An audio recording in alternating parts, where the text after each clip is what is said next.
আবার চলে এসেছেন নির্লজ্জের মতো। কি দরকার বলুন। আসলে মা, আমার চিকিৎসার দরকার। আমার কাছে টাকা নেই। আমি রাহুলের কাছে এসেছিলাম কিছু টাকার জন্য।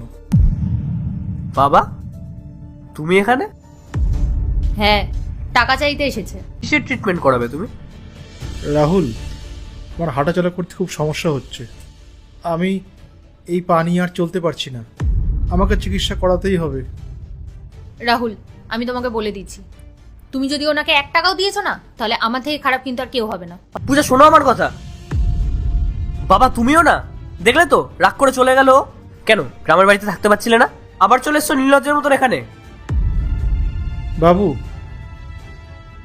চিকিৎসা করার টাকাটা। তোমাকে দেওয়ার জন্য আমার কাছে 1 টাকাও নেই, বুঝতে পেরেছো? চলে যাও এখান থেকে। বাবু। বাবা, তুমি এখানে? হ্যাঁ বাবু, আমার পায়ের চিকিৎসা করাতে হবে, তাই কিছু টাকা লাগতো। দেখো বাবা, আমি তোমাকে মিথ্যে কথা বলবো না। আমার কাছে টাকা আছে, কিন্তু সেই টাকাগুলো আমি এমার্জেন্সির জন্য রেখেছি। আর তুমি তো জানোই এই শহরে কত খরচা হয়।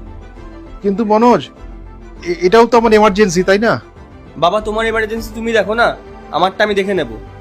বাবা, আমার কাছে যে টাকা ছিল তোদের পড়াশোনার জন্য আর তোদের বিয়ে হওয়ার জন্য সব খরচ হয়ে গেছে। আমি কোত্থেকে টাকা পাবো বল? এমনিতে অনেক দেরি হয়ে গেছে, আমাকে দেরি করিও না।